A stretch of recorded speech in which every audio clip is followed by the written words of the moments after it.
ആപ്കി അദാലത്തിൽ മധ്യപ്രദേശ് മുഖ്യമന്ത്രിയായ മോഹൻ യാദവിന്റെ മേലുള്ള കുറ്റാരോപണം ഇദ്ദേഹത്തിന്റെ സർക്കാരിന്റെ കയർ മറ്റൊരു വ്യക്തിയുടെ കൈവശമാണ് എന്നുള്ളതാണ്. മോഹൻ സർ, താങ്കൾ മുഖ്യമന്ത്രിയായ ആ ദിവസം തന്നെ കോൺഗ്രസിലുള്ളവർ പറഞ്ഞു, അതായത് ഈ മോഹൻ യാദവിന്റെ സർക്കാർ, മധ്യപ്രദേശ് സർക്കാർ ഇനി കേന്ദ്രത്തിന്റെ നിയന്ത്രണത്തിലുള്ള ഒരു സർക്കാർ ആവുമെന്ന്. നിയന്ത്രണം മുഴുവനും ഡൽഹിയിൽ നിന്നാണെന്ന്. അവർ കോൺഗ്രസ് സർക്കാരിന്റെ സത്യമാണ് പറഞ്ഞിരിക്കുന്നത്. BJPയിൽ ഒരിക്കലും അങ്ങനെ സംഭവിക്കില്ല, മറ്റുള്ളൊരാൾ നിയന്ത്രിക്കുന്ന പോലെ. ഇതൊക്കെ കോൺഗ്രസിലെ സമ്പ്രദായങ്ങളാണ്. അതുപോലെ തന്നെ അഖിലേഷ് യാദവും പറഞ്ഞിരുന്നു, താങ്കളെ UPയിലും ബീഹാറിലും യാദവിന്റെ വോട്ടിനു വേണ്ടിയാണ് മുഖ്യമന്ത്രിയാക്കിയത്. കുറച്ചുനാൾ കഴിഞ്ഞ് അദ്ദേഹം പോകുമെന്നും പറയുന്നു. നിങ്ങൾക്ക് ഓർമ്മയുണ്ടാവുമെന്ന് വിചാരിക്കുന്നു, 2024 ലോക്സഭാ ഇലക്ഷന് മുമ്പുണ്ടായത്. പക്ഷേ ഇപ്പോൾ 2024 മുഴുവൻ തീർന്നിരിക്കുന്നു. അതായത് നിങ്ങളുടെ വാർത്തയിലൂടെ മനസ്സിലാക്കിയതാണ്.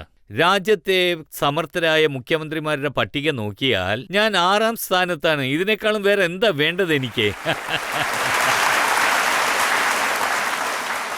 പക്ഷേ ഈ ഡയലോഗ് അവര് പറഞ്ഞതാണ്, അതായത് കയർ മറ്റൊരു വ്യക്തിയുടെ കൈവശമാണെന്ന്. നിങ്ങളോട് ഇങ്ങനെ ഒരു വാർത്ത പറഞ്ഞത് ആരാണെന്നറിയില്ല, ഞാൻ ഇതുവരെ കേട്ടിട്ടില്ല.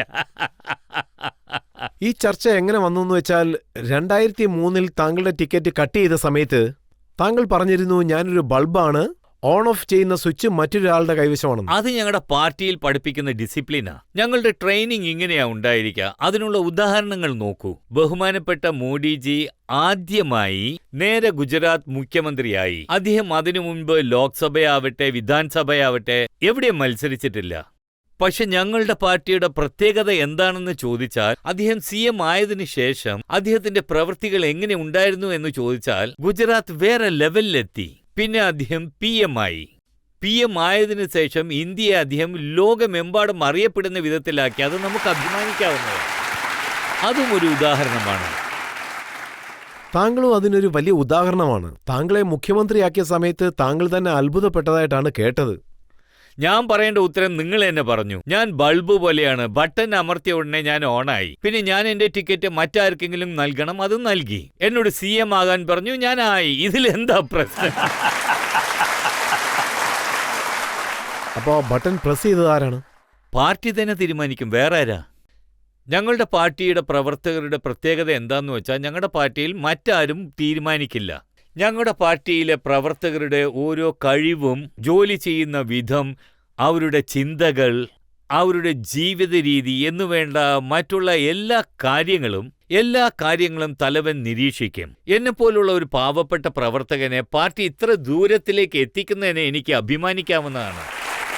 ചിലർ പറയുന്നത് എന്താണെന്ന് വെച്ചാൽ, JP നഡ്ഡയുടെ ഭാര്യ മല്ലിക താങ്കൾക്ക് രാഖി കെട്ടും, ആ ബന്ധം ഇവിടെ പ്രയോജനപ്പെട്ടതായിട്ടും പറയുന്നു. ഈ രക്ഷാബന്ധൻ വന്നാൽ സംസ്ഥാനത്തുള്ള ആയിരക്കണക്കിന് ആളുകൾ രാഖി കെട്ടും. അങ്ങനെ നോക്കുകയാണെങ്കിൽ എല്ലാവരും എനിക്ക് അനിയത്തിയും ചേട്ടത്തിമാരും ഒക്കെ തന്നെയാണ്. എന്റെ ഭാര്യ ഒഴിച്ച് എല്ലാവരും എനിക്ക് സഹോദരികളാണ്. അവരുടെ കുടുംബം ഒരു രാഷ്ട്രീയ കുടുംബമാണ്. അതായത് അവരുടെ അമ്മയും ഇലക്ഷനിലൊക്കെ മത്സരിച്ചിട്ടുണ്ട്. അവരുടെ അച്ഛൻ ലോക്സഭയിൽ മത്സരിച്ചിട്ടുണ്ട്. അവരുടെ അമ്മ മത്സരിച്ചിട്ടുണ്ട്. ലോക്സഭയിലോ രാജ്യസഭയിലോ അവര് മന്ത്രിയായും ഇരുന്നിട്ടുണ്ട്. മല്ലികാജി ഇലക്ഷനിൽ മത്സരിച്ചിട്ടില്ല. അതിനൊരു അർത്ഥമുണ്ടല്ലോ, അല്ലേ? അതുകൊണ്ട് എന്റെ വിശ്വാസം, എന്റെ പാർട്ടി ആർക്ക് എന്ത് ജോലി നൽകിയാലും അത് ഞങ്ങൾ സന്തോഷത്തോടു കൂടി ചെയ്യും. അതും ഇതൊന്നും പറഞ്ഞ് ഞങ്ങൾ വേർതിരിച്ചു നോക്കില്ല. എനിക്ക് അതിനുള്ള അർഹതയുണ്ട് എന്നുള്ളത് കൊണ്ട് എനിക്ക് എല്ലാ ജോലിയും നൽകി അത് ഞാൻ ചെയ്ത് കാണിച്ചു. രാഷ്ട്രീയ പണ്ഡിതന്മാർ എന്താ പറയുന്നതെന്ന് വെച്ചാൽ, മോഹൻ യാദവിനെ മുഖ്യമന്ത്രിയാക്കിയതിന്റെ കാരണം OBC സമൂഹത്തിനെ ആകർഷിക്കാൻ വേണ്ടി മാത്രമാണെന്നാണ്. ഒരാളുടെ വീക്ഷണം എങ്ങനെയുണ്ടോ അങ്ങനെ തന്നെയായിരിക്കും അയാളുടെ ചിന്തയും. ഇത് കോൺഗ്രസിന്റെ ഒരു വീക്ഷണമാണ്. അതായത് അവരുടെ വോട്ട് ബാങ്കിന് വേണ്ടി ജാതി അടിസ്ഥാനത്തിൽ പിരിച്ചു നോക്കുന്നു. അതുകൊണ്ടാണ് നമ്മുടെ ജനാധിപത്യം ബലഹീനമാകുന്നതും ജാതിയുടെ അടിസ്ഥാനത്തിൽ പ്രശ്നങ്ങൾ ഉണ്ടാവുന്നതും. അതെ, എന്റെ പാർട്ടി എല്ലാവരുടെ വളർച്ചയും എല്ലാവരുടെ ഒത്തൊരുമയും വിശ്വാസം കൊണ്ടും പ്രവർത്തിക്കുന്ന ഒന്നാണ്. താങ്കൾ മോദി കാരണമാണ് പാർട്ടി മുന്നോട്ട് പോകുന്നതെന്ന് പറയുന്നു. പക്ഷേ രാഹുൽ ഗാന്ധി പറയുന്നത് എന്താണെന്ന് വെച്ചാൽ 163 സീറ്റ് ഭാരതീയ ജനതാ പാർട്ടിക്ക് കിട്ടാൻ കാരണം വോട്ട് മോഷ്ടിച്ചതുകൊണ്ട്. രാഹുൽ ഗാന്ധിയോട് ആരാ പറഞ്ഞ് മനസ്സിലാക്കി കൊടുക്കുക? അദ്ദേഹം പറയുന്നു 20 വർഷങ്ങളായി ഗുജറാത്തിൽ മോഡിജി വോട്ട് മോഷ്ടിക്കുകയാണെന്ന്. 20 വർഷങ്ങളായി മധ്യപ്രദേശിൽ BJP മോഷ്ടിക്കുന്നു എന്ന് പറയുന്നു. പക്ഷെ അദ്ദേഹം മറന്നു, 10 വർഷം മുമ്പ് അവരുടെ സർക്കാരിലെ ഉണ്ടായിരുന്നു. അപ്പൊ അദ്ദേഹം എവിടെ പോയി? അദ്ദേഹം എന്താണ് സംസാരിക്കുന്നതെന്ന് അറിയാതെയാണ് സംസാരിക്കുന്നത്. 10 വർഷം മുൻപ് മൻമോഹൻ ജിയുടെ സർക്കാരായിരുന്നു. 2004 മുതൽ 14 വരെ ഉണ്ടായിരുന്നു. എല്ലാ സംസ്ഥാനങ്ങളിലും അവരവരുടെ രീതിയിൽ ഇലക്ഷൻ നടന്നു. വിജയവും പരാജയവും ഉണ്ടായിരുന്നു. ഞാൻ വളരെ പ്രയാസപ്പെട്ട് പറയുകയാണ്, രാഹുൽ ഗാന്ധി എപ്പോഴാ മനസ്സിലാക്കുക? അദ്ദേഹം ഇങ്ങനെ സംസാരിക്കുന്നത് കൊണ്ട് അദ്ദേഹത്തിന്റെ പാർട്ടി പാതാളത്തിലേക്കാണ് പോകുന്നത്. അദ്ദേഹം ഇപ്പോൾ ബീഹാറിലുണ്ട്, വോട്ട് യാത്ര നടത്തിക്കൊണ്ടിരിക്കുകയാണ്. അദ്ദേഹം പറയുന്നു ബീഹാറിലുള്ള ഇലക്ഷൻ കമ്മീഷൻ BJPക്ക് സപ്പോർട്ടായിട്ട് പ്രവർത്തിക്കുകയാണെന്ന്, ജനങ്ങളുടെ വോട്ടുകൾ ഇല്ലാതാക്കുന്നു എന്ന്. എനിക്ക് ഒരു കോൺഗ്രസ് നേതാവ് പറഞ്ഞ സ്റ്റേറ്റ്മെന്റ് ഓർമ്മ വരികയാണ്. അദ്ദേഹം വളരെ നന്നായി അനലൈസ് ചെയ്തിരുന്നു. ഒരു പക്ഷേ ഞങ്ങളുടെ പാർട്ടിയിൽ രാഹുൽ ഗാന്ധിക്ക് ഒരു ജോലി നൽകിയാൽ ആ ജോലി ഒന്നുമില്ലാതെ നശിപ്പിച്ച് കളയുമെന്ന് അദ്ദേഹം പറഞ്ഞു. ഇപ്പൊ 3 തവണയായി ലോക്സഭയിൽ വിജയിക്കണമെന്ന് ശ്രമിക്കുകയാണ്, 3 പ്രാവശ്യവും. ഒന്നും അവർക്ക് ലഭിക്കുന്നില്ല. ഇതും കോൺഗ്രസ് നേതാവാണ് പറയുന്നത്. അതായത് രാഹുൽ ഗാന്ധിജി ഏത് സംസ്ഥാനത്തിൽ ഏത് പാർട്ടിയുമായി സപ്പോർട്ട് ചെയ്യാനായി പോയാൽ ചില സമയത്ത് എന്ത് സംഭവിക്കും എന്ന് വെച്ചാൽ BJP ജയിച്ചാൽ ആ പാർട്ടിയിൽ ഉള്ളവരും ജയിക്കും. കോൺഗ്രസ് വീണ്ടും പാതാളത്തിലേക്ക് പോവും, പാർട്ടി തന്നെ പിരിഞ്ഞു പോവും. ഇതാണ് കാരണമെന്ന് പറയുന്നു. കോൺഗ്രസ് തോറ്റു പോകുന്നതിനും പാതാളത്തിൽ വീഴാനും കാരണം നരേന്ദ്രമോദി, അമിത്ഷാ, ഇലക്ഷൻ കമ്മീഷൻ ഇവരെല്ലാവരും ചേർന്ന് തോൽപ്പിക്കുന്നത് കൊണ്ടാണെന്നാണ് പറയുന്നത്. ഞാനിത് ഉത്തരവാദിത്തത്തോടെ പറയണമെന്ന് ആഗ്രഹിക്കുന്നു. രാഹുൽ ഗാന്ധിക്ക് എതിർകക്ഷി നേതാവിനുള്ള ബഹുമാനം എന്താണെന്ന് അറിയില്ല. അതറിയാതെയാണ് സംസാരിക്കുന്നത്. ലോകത്തിലെ ഏറ്റവും വലിയ ഡെമോക്രസി ഇന്ത്യയാണ്. ലോകത്തിലെ ഏറ്റവും വലിയ ജനസംഖ്യ എവിടെയാണ്? നമുക്ക് അഭിമാനിക്കാൻ തക്കുന്ന കാര്യം എന്താണെന്ന് വെച്ചാൽ സ്വാതന്ത്ര്യം ലഭിച്ചതു മുതൽ ഇന്ന് വരെ ഇന്ത്യൻ ഡെമോക്രസി ജീവനോടെയുണ്ട്. ഇന്ത്യൻ സുപ്രീം കോർട്ട് അതിന്റെ വിധി കൊണ്ട് ഇന്ത്യൻ ജനങ്ങളെ സംരക്ഷിക്കുന്നു.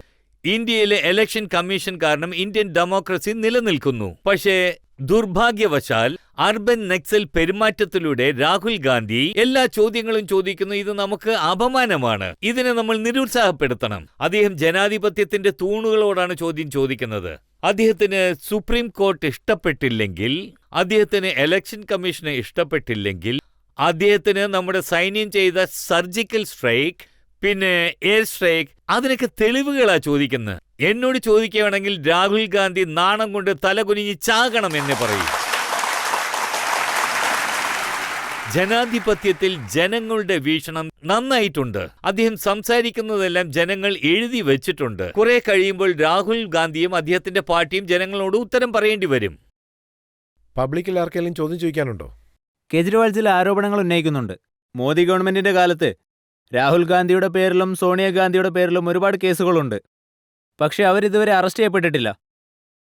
മോഡി ഗവൺമെന്റ് ആയാലും കോൺഗ്രസ് ഗവൺമെന്റ് ആയാലും ആത്യന്തികമായി ഒരുപോലെയാണോ സാർ? താങ്കൾക്ക് ഇതിനെപ്പറ്റി എന്താണ് പറയാനുള്ളത്? മുഖ്യമന്ത്രിയായിരിക്കുമ്പോൾ രാജിവെക്കാത്ത ഒരാൾ മറ്റുള്ളവരുടെ മേൽ എങ്ങനെ കുറ്റാരോപണം ചുമത്തും? ഇത് കെജ്രിവാൾ തന്നെ പറയണം. സ്വാതന്ത്ര്യത്തിന് ശേഷം ഒരു മുഖ്യമന്ത്രിയും ഇങ്ങനെയില്ല, എക്സെപ്റ്റ് കെജ്രിവാൾ.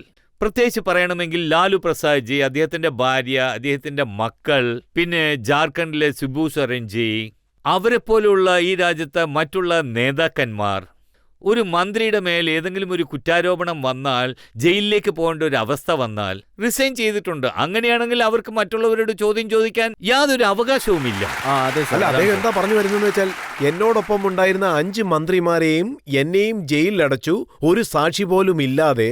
പക്ഷേ നാഷണൽ ഹെറോഡ് കേസിൽ രാഹുൽ ഗാന്ധിക്കെതിരായിട്ട്, സോണിയാഗാന്ധിക്കെതിരായിട്ട് തെളിവുകളുണ്ട്. പക്ഷേ അവരെ ജയിലിൽ അടയ്ക്കുന്നില്ലെന്നാണ് അദ്ദേഹം പറയുന്നത്. അതുകൊണ്ടാ പിന്നെ എനിക്ക് ആ കാര്യം മനസ്സിലാകാത്തത്. പിന്നെ എന്തിനാ അദ്ദേഹം കോൺഗ്രസുമായി ചേർന്ന് ഡൽഹിയിൽ മത്സരിക്കുന്നത്? കുറ്റവാളികളാണെന്നറിഞ്ഞാൽ പിന്നെ എന്തിനാ അവരോടൊത്ത് ചേരണം? ഇപ്പൊ അദ്ദേഹത്തിന്റെ 2 മുഖം വെളിച്ചത്ത് വന്നു. നാഷണൽ ഹെറാൾഡ് കേസിൽ ബെയിലിൽ പുറത്തു വന്നിരിക്കുകയാണ്. കേസ് നടക്കുന്നുണ്ട്. കേസ് കഴിഞ്ഞെന്ന് അവര് പറയട്ടെ. കേസ് ഇപ്പോഴും നടന്നുകൊണ്ടിരിക്കുകയാണ്. പക്ഷെ കോടതി വിധി നൽകിയാലല്ലോ നമുക്ക് അവരുടെ മേൽ കേസിടാൻ പറ്റൂ. ഞാനിപ്പോ ന്യായാധിപനെ നോക്കുകയാണ്. അദ്ദേഹം കരുണ കാണിച്ചാലല്ലേ എനിക്കിവിടെ ഇരിക്കാൻ പറ്റൂ. വിചാരണ നടന്നുകൊണ്ടിരിക്കുകയല്ലേ. പബ്ലിക്കിൽ ആർക്കെങ്കിലും എന്തെങ്കിലും ചോദിക്കാനുണ്ടോ? ഇപ്പൊ നമ്മുടെ രാജ്യത്ത് രാഷ്ട്രീയത്തിന്റെ അവസ്ഥ വളരെ മോശമായിക്കൊണ്ടിരിക്കുകയാണോ? ഈ അടുത്ത് ബീഹാറിൽ നടന്ന ഒരു മീറ്റിംഗിൽ വെച്ച് ശ്രീ മോദിജിയെയും അദ്ദേഹത്തിന്റെ അമ്മയും വരെ ചിലർ ചീത്ത പറഞ്ഞു. അങ്ങനെയുള്ളവരെ പറ്റിയുള്ള താങ്കളുടെ അഭിപ്രായം എന്താണ് സാർ?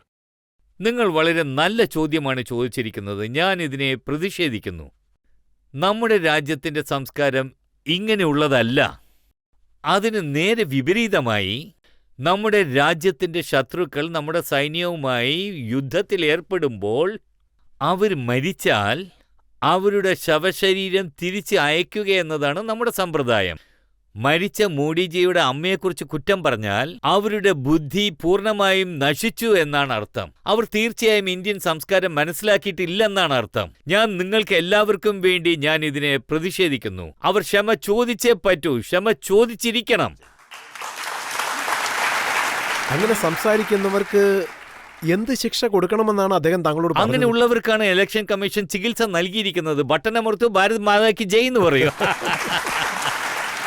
ബീഹാറിൽ ഇലക്ഷൻ നടക്കാൻ പോകുന്നു. ബീഹാറിലെ ജനങ്ങൾ ബട്ടൺ അമർത്താനായി ഫുൾ ചാൻസ് ഉണ്ട്. ഞാൻ അതിനെ ഇങ്ങനെയാണ് കാണുന്നത്. 5000 വർഷങ്ങൾക്ക് മുൻപ് നടന്ന ശ്രീകൃഷ്ണന്റെ ഒരു ഉദാഹരണമുണ്ട്. ശിശുപാലൻ 100 കുറ്റങ്ങൾക്ക് ക്ഷമ ലഭിക്കുമെന്നൊരു ഉറപ്പോടു കൂടിയായിരുന്നു. 99 തെറ്റുകൾ കഴിഞ്ഞ് 100ാമത്തത് ചെയ്ത ഉടൻ വിരൽ നീട്ടിയ ഉടൻ വിരലിൽ സുദർശന ചക്രം വന്നു. അതിനുശേഷം നമ്മൾ എല്ലാവരും കണ്ടു 100ന് ശേഷം തീർന്നു. ഇപ്പോൾ ഇലക്ഷൻ കമ്മീഷൻ സുദർശന ചക്രം വെച്ചിട്ടുണ്ട്. നിങ്ങൾ ബട്ടൺ അമർത്തു, ബാക്കിയുള്ള കാര്യങ്ങൾ താനെ നടന്നോളൂ. ജനാധിപത്യത്തിൽ ആരെയും കൊല ചെയ്യേണ്ട കാര്യമില്ല. ജനാധിപത്യത്തിൽ പരാജയപ്പെടുത്തിയാൽ തന്നെ എല്ലാത്തിനുമുള്ള ഉത്തരമാണ്. എനിക്ക് ഈ കാര്യത്തിൽ പൂർണ്ണ വിശ്വാസമുണ്ട്. ബീഹാറിലെ ജനങ്ങൾ ഇങ്ങനെ കുറ്റം പറയുന്നവരോട് ഒരിക്കലും ക്ഷമിക്കില്ല, അത് ഉറപ്പാണ്. മോഹൻ സാർ, ബീഹാറിൽ ലാലു യാദവും തേജസ്വി യാദവും ഉള്ള സ്ഥലത്ത് യാദവർക്കെതിരായിട്ട് താങ്കൾ ഇലക്ഷൻ പ്രചാരണത്തിന് വേണ്ടി പോകും? ഞാൻ എന്റെ പാർട്ടിക്ക് വേണ്ടി പ്രചാരണത്തിന് പോകും. മുൻപിൽ ആരുണ്ടെങ്കിലും അതെനിക്കറിയില്ല. മഹാഭാരതത്തിലെ പോലെ നമ്മുടെ എതിരെ ആര് വരുന്നുവോ അവരാണ് ഞങ്ങളുടെ ശത്രുക്കൾ എന്നറിയും.